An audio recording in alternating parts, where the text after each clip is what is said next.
এই যে তোমাকে বাজার থেকে যা যা আনতে বলেছি সব মনে আছে তো?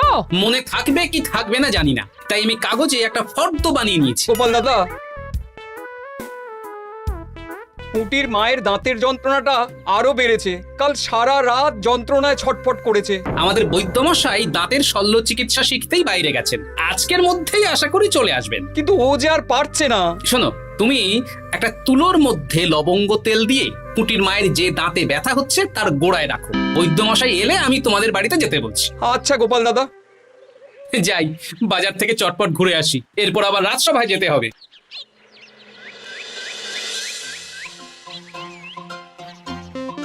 উফ, কি গরম রে বাবা, ছাতা নিয়ে বেরোলে ভালো হতো। এই তো সামনে আখের রস বিক্রি হচ্ছে, একটু আখের রস খাই, শরীরটা বেশ চাঙ্গা লাগবে। ভাই, আখের রস কত করে দিচ্ছ? 1 ভাঁড় 10 আনা গোপাল দাদা। দাও দেখি 1 ভাঁড়। আরে, এই যন্ত্রটা কিন্তু দারুণ। ওই আমাদের রাজ্যের বিজ্ঞানী মশাইয়ের অবদান।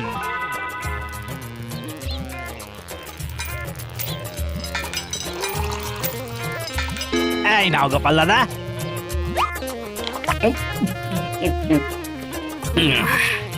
আহ, শান্তি। এই নাও ভাই, তোমার 10 আনা।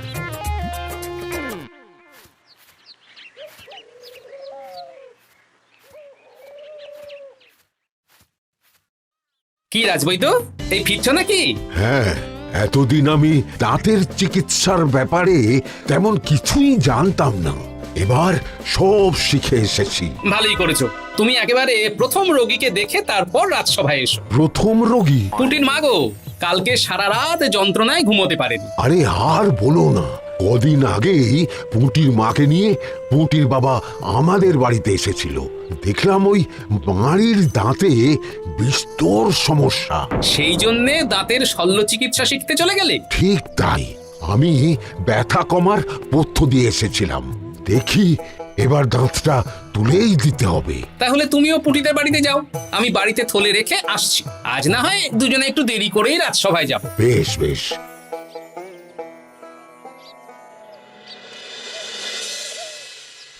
দেখুন মহারাজ, দেখুন আজকে রাজবৈদ্য আসেনি, আর ওদিকে গোপালও ডুব দিয়েছে। এই আনন্দে আমাদেরও ছুটি দিয়ে দিন মহারাজ। কি আনন্দে? এই গরমে বাড়ি বসে একটু আমপানার শরবত খাবো আর ঘুমবো। রাজ্যের সেনাপতি যদি বিশ্রামের কথা বলি, তাহলে আমার আর কিছুই বলার নেই।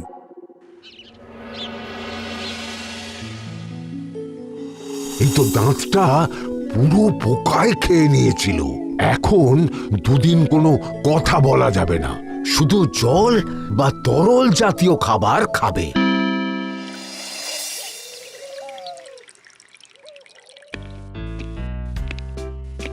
ওই তো গোপাল আর রাজবৈদ্য দুজনে একসাথে রাজসভায় ঢুকছে।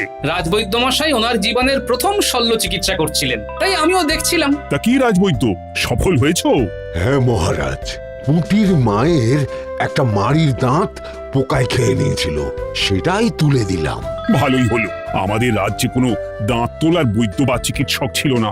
এখন তুমি সাধারণ রোগ ব্যাধি নিরাময়ের সাথে সাথে দাঁতের চিকিৎসাও করবে।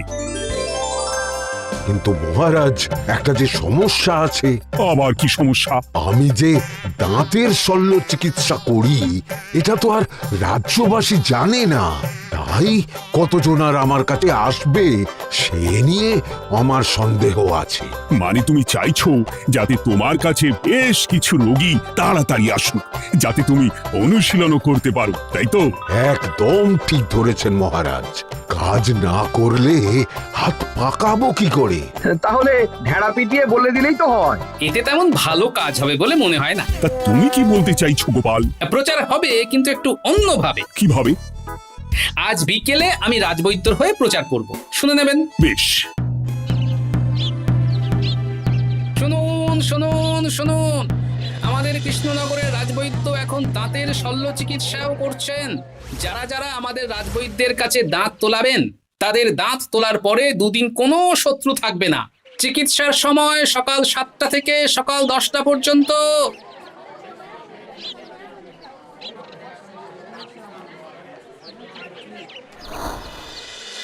এসব তুমি কি উল্টো পাল্টা কথা বলছো গোপাল? উল্টো পাল্টা না, আপনি দেখুন না আপনার বাড়িতে লোকজন আসে কিনা। আর কেউ যদি জিজ্ঞাসা করে যে এই রকম প্রচারের কারণটা কি, তাহলে বলবেন রাজসভায় আমার সাথে কথা বলতে আমি বুঝিয়ে দেব। বেশ,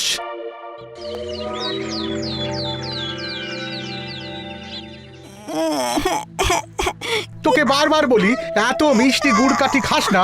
কি করব বাবা, কি ব্যথা।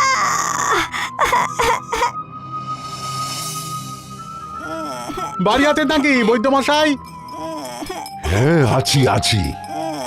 এই আমার ছেলেটার না দাঁতে খুব ব্যথা দুদিন ধরে। দেখছি। তা আপনাকে তো এই রাজ্যে আগে দেখিনি। আমি পাশের রাজ্য থেকে আসছি, শুনলাম আপনার কাছে দাঁতের শল্য চিকিৎসা করালে আগামী দুদিন কোনো শত্রু থাকবে না। ঠিকই শুনেছেন। বেশ, তাহলে বলুন কেন থাকবে না? আগে চিকিৎসাটা করি, তারপর বলছি।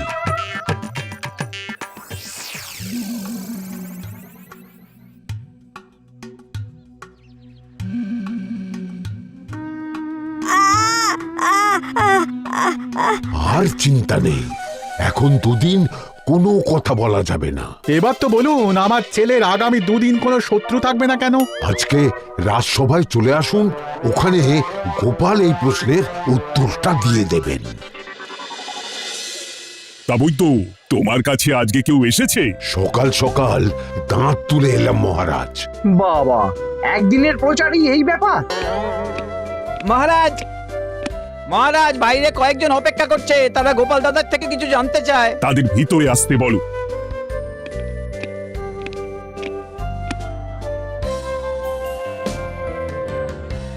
আজ আমার ছেলে বৈদ্যমশাইয়ের কাছে একটা দাঁত তুলিয়েছে। আমি জানতে চাই প্রচার অনুযায়ী আমার ছেলের নাকি আগামী দুদিন কোনো শত্রু থাকবে না, সেটা কেন বলা হয়েছে? বলতে পারি, কিন্তু কথা দিতে হবে। এই কারণটা বাইরে আর কাউকে বলা যাবে না। বেশ, বলবো না। বাংলায় একটা প্রবাদ আছে, বোবার শত্রু নেই। মানুষ সাধারণত কথার বিনিময়ে মতবিরোধ, বিবাদ বা শত্রুতা করে। যে ব্যক্তি কথা বলতে পারে না, তাই তার সঙ্গে কথা বলে মতবিরোধ হওয়ার কোনো সুযোগই নেই। মানে যার যার দাঁত তোলা হবে তারা তো আগামী দুদিন কথা বলতে পারবে না। আর কথা না বললে কোনো বিবাদ হওয়ার ব্যাপার নেই। আর বিবাদ না হলে কারো সাথে শত্রুতাও হবে না। কি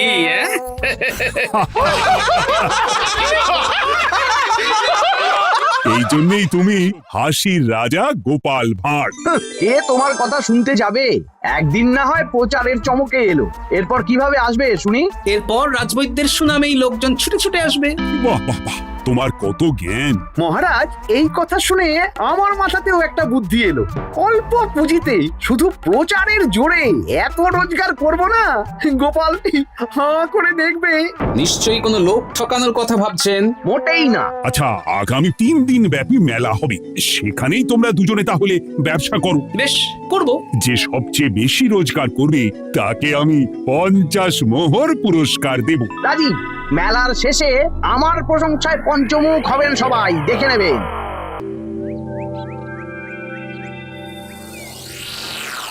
খুব তো বড় মুখ করে বলে এলেন যে ব্যবসা করবেন মেলার মাঠে। তা আপনি কি ব্যবসা করবেন শুনি? ভাগ্য পরীক্ষার দোকান দেব। মানে আমি বিভিন্ন মেলায় দেখেছি যে একটা দোকানে নিচের দিকে হেলানো অবস্থায় একটা পাতলা কাঠের পাটাতন থাকে। সেই পাটাতনের উপরে 1 থেকে 6 অব্দি সংখ্যা লেখা থাকে, তাই তো? হ্যাঁ, যারা মেলায় ভাগ্য পরীক্ষা করতে আসবে তাদের ফাঁপা লোহার 6টা বল দেয়া হবে। যদি ওই 6টা বলই 6 নম্বর লেখা খোপের মধ্যে ঢোকাতে পারে তাহলে প্রথম পুরস্কার পাবে। আমিও ওটারই দোকান দেব, কিন্তু শুধুমাত্র একটাই পুরস্কার থাকবে। 6টা বল 6 নম্বর খোপের মধ্যে ফেলে কেউ যদি 36 করতে পারে তাহলে সে পাবে 100 মোহর উপহার। আরে খেলার জন্য কত মোহর লাগবে? 1 মোহর। আপনি কিন্তু জেনে বুঝে বিপদ ডেকে আনছেন। একজন কেউ ফেলে দিলেই আপনার হাত থেকে 100 মোহর ফসকে যাবে। আরে মেলার ভিড়ে যদি আপনি পুরস্কার না দেন তাহলে জনতার একটা মারও ফসকাবে না। আরে সেই জন্যই তো তোদের পোষা। তোদের মধ্যে যে কোনো একজন ওই কাঠের পাটাতনের নিচে লুকিয়ে থাকবি। যখনই দেখবো কেউ 36 করে ফেলছে, আমি গলা ঠাকরাবো আর তোরা কাঠের পাটাতনটা হালকা করে নিচ থেকে নাড়িয়ে দিবি। এটা তো দারুণ বুদ্ধি। কি বলছো গোপাল, তুমি আখের রসের দোকান দেবে? হ্যাঁ, এই গরমে আখের রসের বেশ চাহিদা। তোমার বানানো ওই যন্ত্রের চাকা ঘোরাবো আর আমার ভাগ্যের চাকা ঘুরবে। সে ঠিক আছে, আমার কয়েকটা যন্ত্র বানানোই আছে, তুমি না হয় মেলায় ব্যবহার করো 3 দিন। ব্যাস, আর চিন্তা নেই। এবার শুধু জমিয়ে আখের রস বিক্রি করব, সাথে বিভিন্ন মশলা, বরফ আর পাতিলেবুর রস দেব।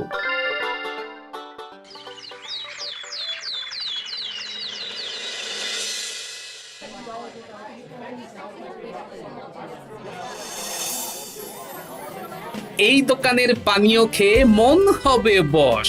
গোপাল ভাঁড় নিয়ে এসেছে ঠান্ডা আখের রস।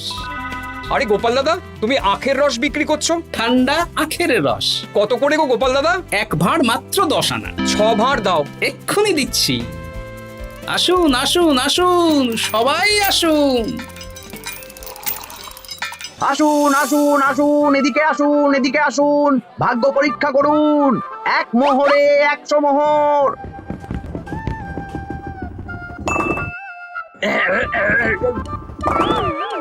ভাগ্য পরীক্ষা করুন। মন্ত্রী মশাই বলেন কি 1 মোহরে 100? তুমিও ভাগ্য পরীক্ষা করাবে নাকি? একবার বাজিয়ে দেখতে দোষ কি? দাও, আখের রস খেয়ে বরং চলে যাই। এই তো হয়ে এসেছে।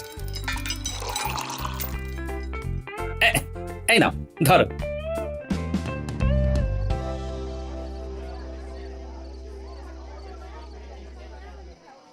কি মন্ত্রী, ব্যবসা কেমন চলছে? ভালোই। আপনি একবার ভাগ্য পরীক্ষা করে দেখবেন নাকি মহারাজ? না না না, আমি এসবে নেই। জানি আপনার কাছে 100 মোহর নস্যি, তবুও 1 মোহরের বিনিময়ে চেষ্টা করে দেখুন না। আচ্ছা, এত করে বলছো যখন, দেখি। 1 মোহরে 6টা বল। বাবা বাবা বাবা, দেখুন মহারাজ, চেষ্টা করে।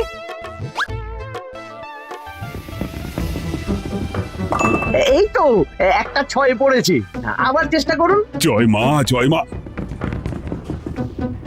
আবার 6। সাবাস। দেখুন, হয়ে যেতে পারে। আর তো মাত্র 4টে বাকি। দেখি তৃতীয়টা। আরে পাস, আবার 6। নিন, খেলুন।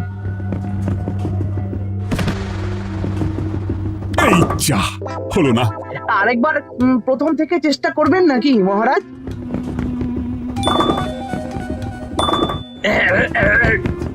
না, এবারেও হলো না।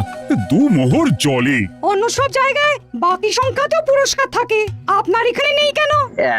আমার এখানে ধামাকা পুরস্কার, তাই বাকি আর কিছু রাখিনি। 36 করতে পারলেই 100 মোহর। এই নাও মন্ত্রী, 2 মোহর।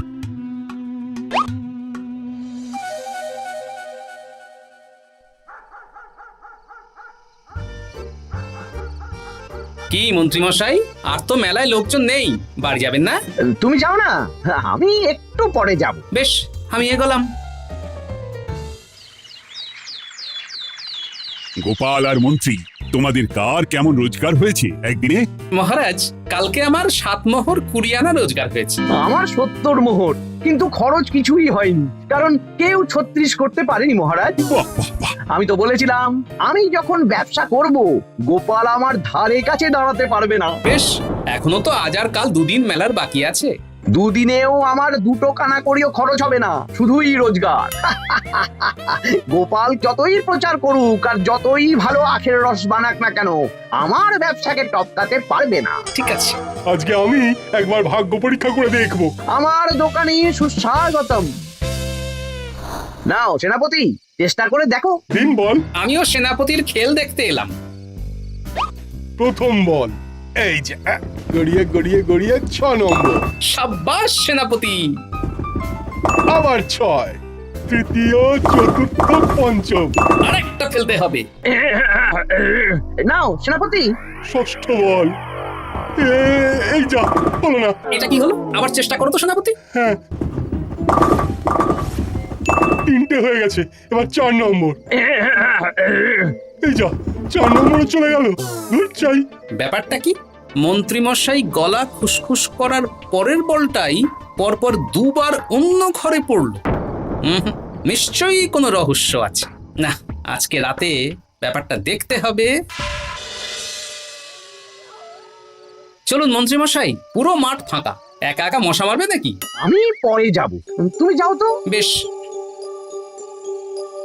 ব্যাপারটা কি? আমাকে তো নজর রাখতে হচ্ছে। না, একটা গাছের পিছনে লুকিয়ে পড়ি, মন্ত্রীমশাই গেলে ওনার পিছু নেব। দেখুন মন্ত্রীমশাই, পরপর 2 দিন আমি পাটাতনের নিচে ছিলাম। আগামীকাল ঘরটাকে থাকতে বলুন। বেশ, তাই হবে। আর অত জোরে গলা খাঁকড়াবেন না, কেউ যদি সন্দেহ করে ব্যাপারটা বুঝে যায় মুশকিল হয়ে যাবে। আরে কেউ বুঝবে না, অনেক রাত হলো, চল চল চল চল চল। আচ্ছা, এই ব্যাপার। তাই ভাবি 2 দিন ধরে একটাও কেউ পারলো না কেন? কাল আমিও মজা দেখাবো।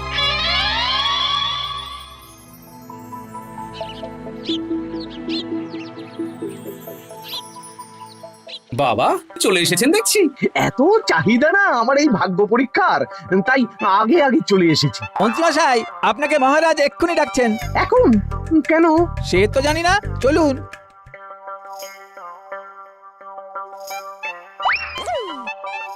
এই বেটা ঘটা, এবার বেরো। এ কি গোপাল দাদা, তুমি? হ্যাঁ আমি। খুব চালাক ভেবেছিস না? মন্ত্রীমশাইয়ের খেলা আজকে শেষ। প্রহরী, একে ধরে নিয়ে যাও।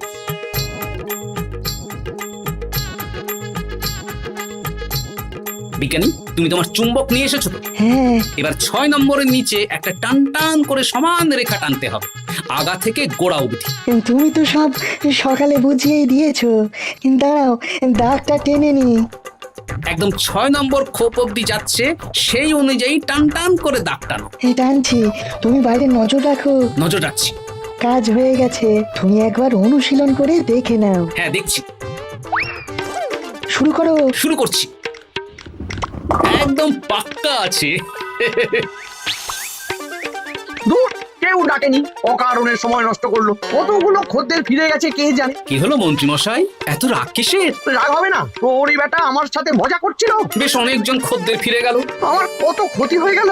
আমি খেলে আপনার ক্ষতিপূরণ দিতে পারি। কি, তুমি খেলবে? হ্যাঁ, ভাগ্য পরীক্ষা করতে দোষ কোথায়? ওই তো বেশ কয়েকজন সভাসদেরা আসছেন। সব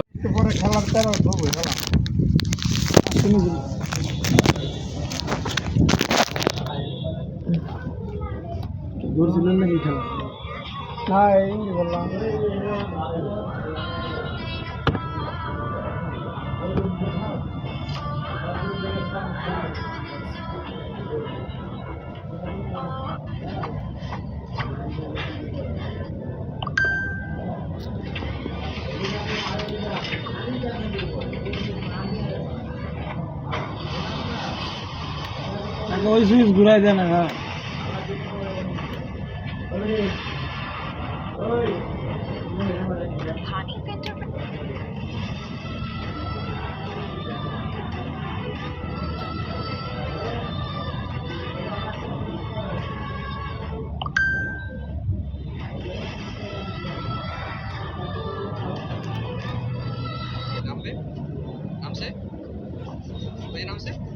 কি হলো, কি করলো? কোন মোবাইল কাজ করতেছি?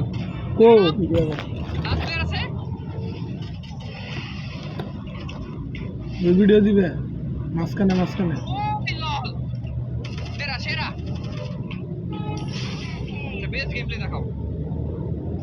তুমি এসে যাবা, ঘরে যাবা, ঘরে দিক যাবা, ঘরে দিক যাবা, যাওগা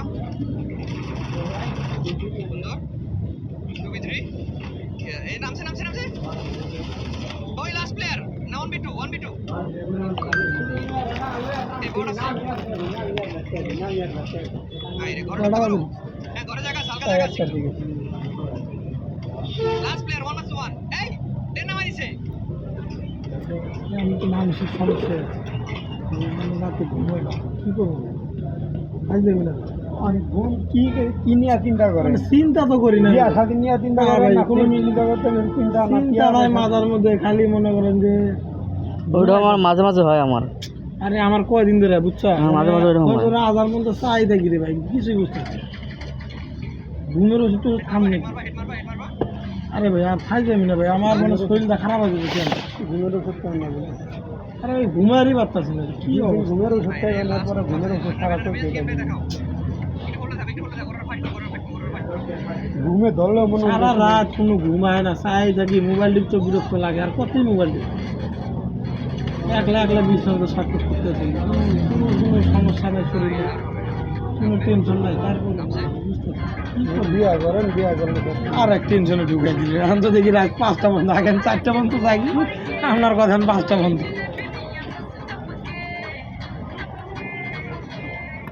ঘুম ধরে খবর আজানে পর না আমি একটা জাদু টোনার বিষয় আছে নাকি জাদু টোনার করে কি অন্য কিছু হয় এটা মনে করেন আপনার ভিতরে কি আমার মাঝে মাঝে এরকম সন্দেহ হয় যে কেউ কোনো কিছু করছে আপনি তাহলে বলিয়ে যাবেন আপনার কি হাত পা জ্বলাফার করে মনে করেন অস্থির লাগে জাদু স্পিচ বলতে অস্থির লাগে জাদু টোনা করলে গা জ্বলাফালা করে গা জ্বলাফালা না রাতে ঘুমায় না মানে কোনো খালি এইটাই তো জ্বলাপুরা করবো খালি ঘুম হয় না কাল কিছু হয়নি আপনার পুরো শরীর জ্বলাপুরা করবো আর মানে অস্থির অস্থির লাগবো যাতে ঘরটা বাইরে নিয়ে লাগবে হ্যাঁ এরকম ঘুমাইতেছে আর আধে আধে চিন্তা হয়ে যাবে এইগুলো তো না হলে কিছুই না এটা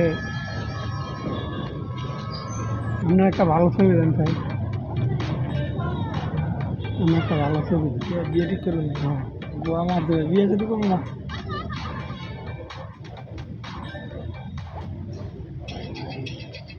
মোবাইল চালায় একদিন কথা কয়ে দিলেন না হ্যাঁ ছবি দেন না কথা কয়ে দিব আমার ঘুমায় না টেনশনে বেলা নেন এটা বাদ দিন কদিন পরে করে দিলি আমার আর ঘুমাইতেছে না আমরা সালে যদি আমি মেসেজ দেওয়া শুরু করে আমি তো আর একটা টেনশনে পড়ে যাবো গা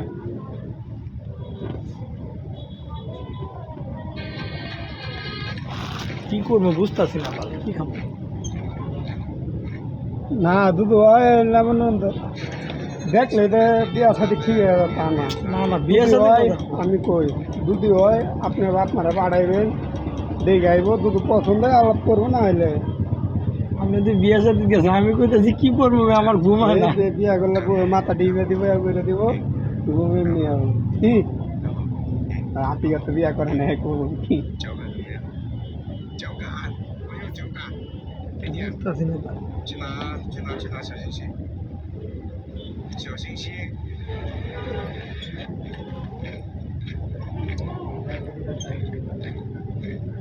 টেনশন তো করি তাও তো না কোনো তো সমস্যা নেই এক বছরের মধ্যে যদি কালার ফেড হয় তাহলে বাইক চালাচ্ছি রাস্তায় ক্লাস করবি নাকি বাইক থামা আগে কেন কোনো জরুরি কথা আছে নাকি তাইলে বল বাইক থেকে নাম আগে यार अंदर मैंने पीछे देर कैमरा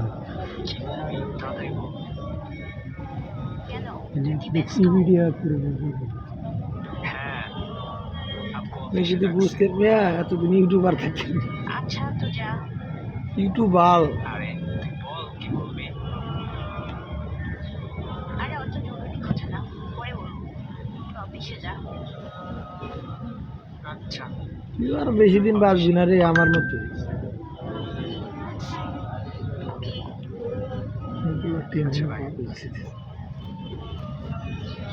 আমি অফিসে পৌঁছে রিয়াকে ফোন করলো এইবার বল কি হয়েছে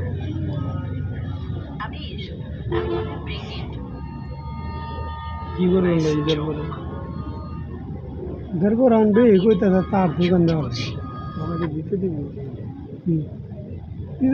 মার্কেটের ভিতরে তো মনের দোকান দেয় তা আমারটা তো বাইরে কত আর মেয়ে দিবারে কইলাম মেয়ে দিবার কই দেব দেখি আলাপ তারপর অন্য ওদের কইলাম আমার রেখে দেয় আপনি যদি অনেক দেন ঠিক আছে আপনার যে লগের দোকান সাইডের দোকান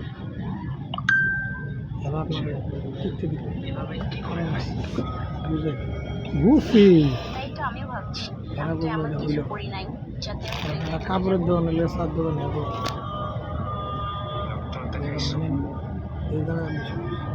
আগে এটা ছিল না ওটা কি খারাপ চলছে ভালো চলছে না দোকানটা ছিল সার দোকান